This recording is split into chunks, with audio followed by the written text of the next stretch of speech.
Greetings and salutations, everybody. Welcome back to another entry here for a little throwback horror as we go into the 70s, into 1976, actually, with The Omen. Now, I'd seen this one before, but it probably been almost 30 years since I saw it last. Definitely been a very long time. It's probably sometime in the 90s when I'd seen it. But anyways, what's this film about? Well, here's a synopsis. Mysterious deaths surround an American ambassador. Could the child that he is raising actually be the Antichrist, the devil's own son?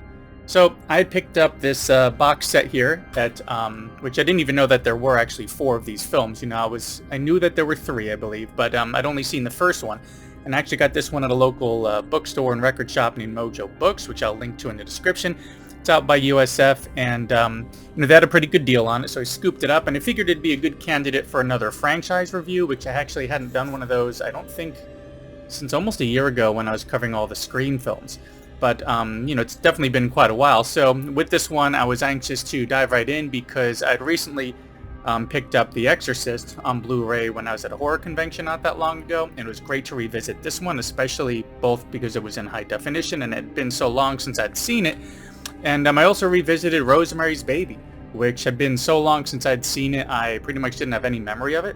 As well as Amityville Horror, the original. I had a really great time revisiting all 3 of these films. A couple of them I put up videos for, which I will link to in the description and probably at the closing screen as well.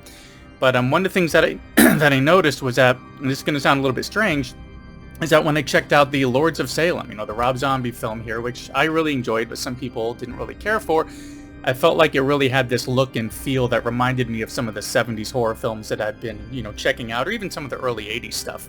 So, similar to what I felt with, Amityville Horror, along with Exorcist and all those, even going back further into the 60s with Rosemary's Baby, I felt like this one kind of, leaned more towards the characters and what they're going through, kind of building up your connection to them first before anything really happens, and not as much of the jumps and gore and violence and everything.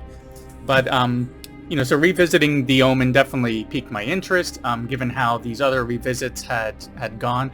And definitely I was pulled in a bit more, and because I was invested in those characters in a similar way as far as how they built out this story.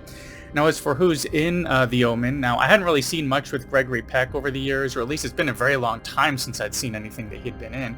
And the only other actors I recognized were Patrick Troughton, who I believe played the second Doctor in Doctor Who, and I'd only seen a handful of those episodes, and David Warner, who just seems to have been in a lot of things when I was growing up. Seen him in everything from like Star Trek to what's that one with the vampire? My Best Friend's a Vampire. I think I did a video for that as well. Seen him in a lot of things over the years. So an interesting thing about The Omen was, as I mentioned, I really loved how they make you kind of connect with these characters, connect with this man as he gets his new job as this ambassador and what's going on with his family, having lost a child during childbirth and then taking on another as sort of like an unofficial adoption. And even knowing the synopsis and knowing that this kid is the Antichrist, I couldn't help but kind of feel for him, because he's just this little kid, even though you kind of know that something bad's going to happen as a result of him just existing. As all these creepy things start happening around him, all these creepy deaths.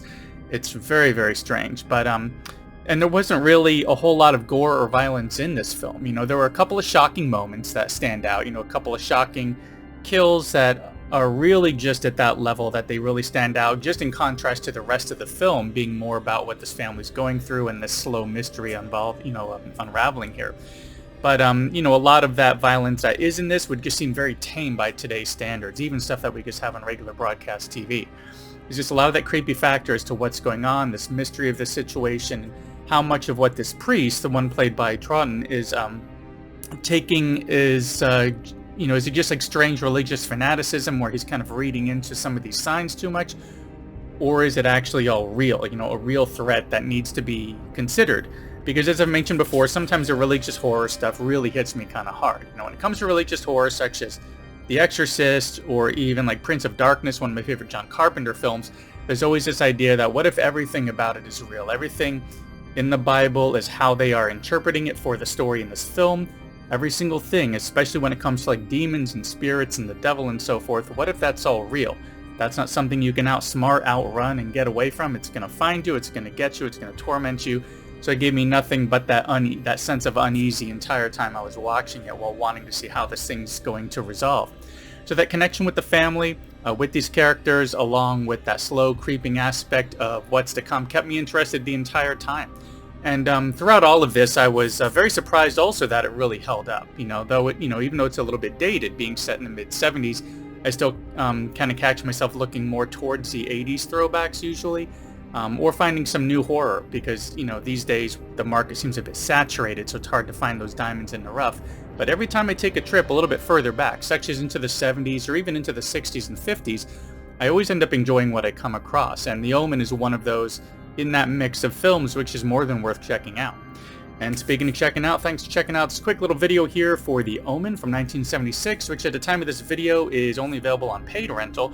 However, if you are into collecting, that 4-disc set that I got usually goes for about $30 to $40, depending on where you scoop it up.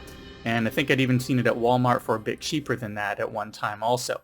Anyways, thanks for stopping by and for sticking around to the end, as it really does help out quite a bit. While here, be sure to like and subscribe.